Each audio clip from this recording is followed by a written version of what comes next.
Assalamualaikum warahmatullahi wabarakatuh. Pada kesempatan kali ini, saya akan memaparkan demonstrasi kontekstual penerapan segitiga restitusi modul 1.4 budaya positif. Sebelumnya, perkenalkan nama saya Raditya Anggara Purwanityas, CGP Angkatan 11 dari Kabupaten Purbalingga, dengan fasilitator saya Bapak Agus Rianto, serta pengajar praktik Ibu Puji Rahayu. Sebagai pendahuluan, mari kita bahas segitiga restitusi. Restitusi adalah proses menciptakan kondisi bagi murid untuk memperbaiki kesalahan mereka, sehingga mereka bisa kembali pada kelompok mereka. Gosen 2004. Tujuan restitusi. Tujuan restitusi adalah mengembangkan motivasi intrinsik pada siswa yang selanjutnya menumbuhkan siswa-siswa yang bertanggung jawab, mandiri, dan merdeka. Terdapat 3 tahapan segitiga restitusi.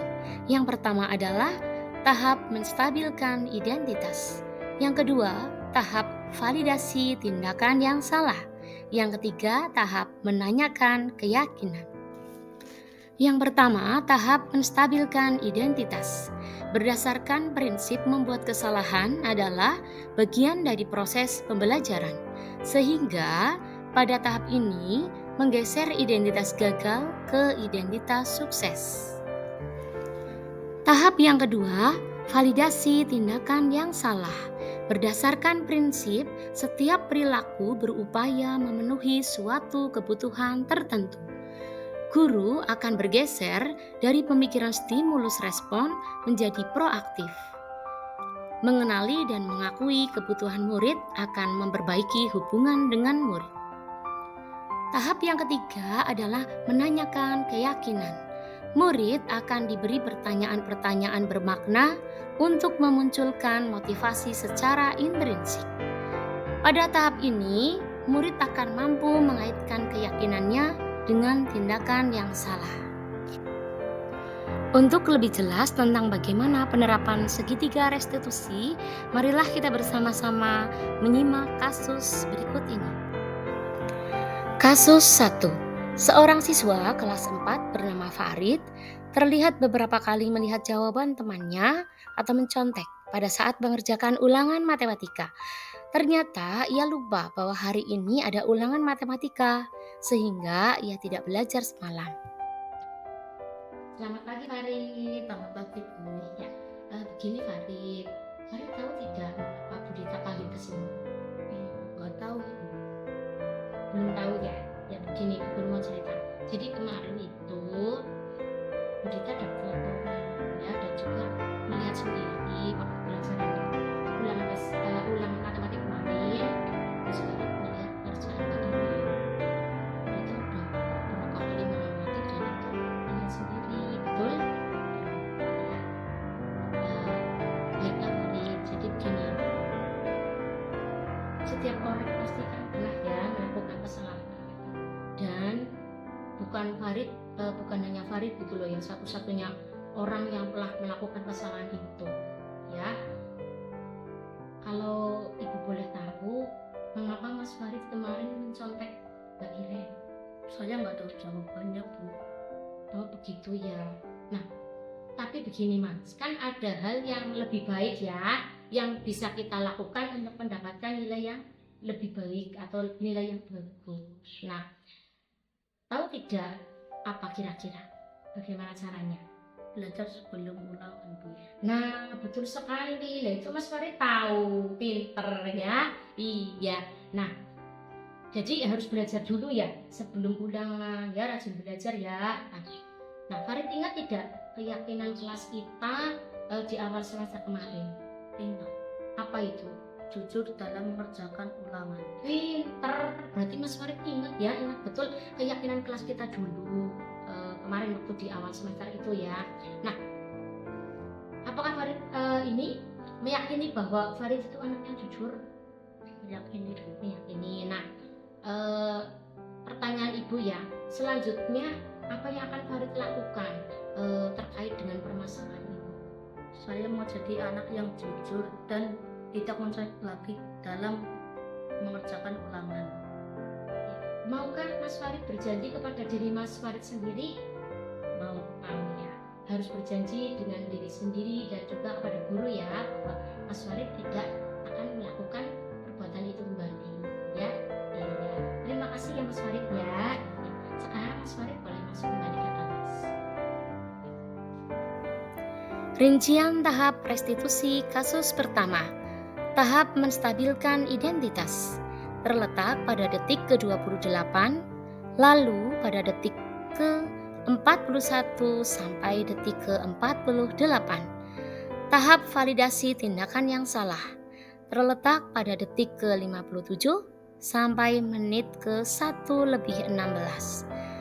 Tahap menanyakan keyakinan terletak pada menit ke-1:43 sampai menit ke-2 lebih 4.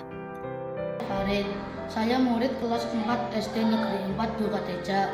Saya merasa senang menjadi murid Bu Dita karena beliau bijaksana. Dan meskipun saya salah, Bu Dita memaafkan saya dan membuat saya sadar. Dan saya akan menjadi anak yang jujur. Kasus 2. Seorang siswa kelas 4 bernama Farid tidak mengumpulkan PR dengan alasan lupa karena semalam terlalu asik bermain HP sehingga lupa kewajibannya mengerjakan PR dari guru. Selamat siang, Bu. Selamat siang Mas Farid. Mas Farid tahu tidak mengapa Bu Dita panggil Mas Farid ke sini? Tahu, Bu. Mungkin karena saya tidak mengerjakan PR, Bu. Jadi gini Mas Farid, setiap orang ya pasti kan pernah melakukan kesalahan dan Farid itu bukan satu-satunya yang pernah melakukan ini ya. Nah, boleh tahu enggak mengapa Farid tidak mengerjakan PR? Saya kemarin lupa tidak belajar, Bu, karena saya bermain HP. Karena saya belajar tidak tahu ada PR. Gitu. Nah, bisanya tidak belajar kok. Kenapa? Karena saya bermain HP sampai larut malam. Nah, kira-kira Mas Farid masih ingat tidak keyakinan di kelas kita? Masih, Bu. Masih ya. Nah, kira-kira yang Mas Farid lakukan itu sudah sesuai dengan keyakinan kelas kita atau belum? Belum. Belum ya. Nah, masih ingat tidak keyakinan kelas yang mana? Terus yang selalu bertanggung jawab. Iya. Nah, ternyata Mas Farid sudah tahu ya, masih ingat ya. Lalu gini Mas Farid, lihat dulu Mas Farid ya. Mas Farid kira-kira punya solusi tidak untuk masalah ini? Apa saja solusinya? Pertama, saya meminta maaf. Kedua, saya tidak akan bermain HP. Ketiga, saya akan mengerjakan PR. Akan saya kumpulkan besok pagi. Iya, betul. Mas Farid berjanji sama Bu. Saya Nah, oke. Bu Dita ya apresiasi sekali tindakan Mas Farid ya. Insya Allah Mas Farid kan jadi anak yang bertanggung jawab ya. Mas Farid betul kan anak yang bertanggung jawab? Iya. Dan Mas Farid meyakini hal itu kan? Iya. Ya sudah, Mas Farid boleh kembali ke kelas. Rincian tahap restitusi pada kasus 2. Tahap menstabilkan identitas terletak pada detik ke-5,4 lalu pada detik ke-16,2 sampai detik ke-18. Tahap validasi tindakan yang salah pada detik ke-22,8 sampai detik ke-39.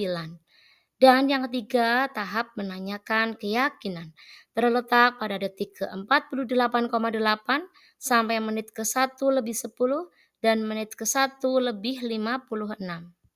kelas 4 SD Negeri 4 Dukateja. Saya senang diajar Bu Dita karena beliau tidak langsung menyalahkan saya atas kesalahan yang saya lakukan. Tetapi beliau menyadarkan saya pentingnya tanggung jawab dan saya berjanji pada diri sendiri akan jadi anak yang bertanggung jawab. Demikian contoh-contoh penerapan segitiga restitusi. Sekian dan terima kasih.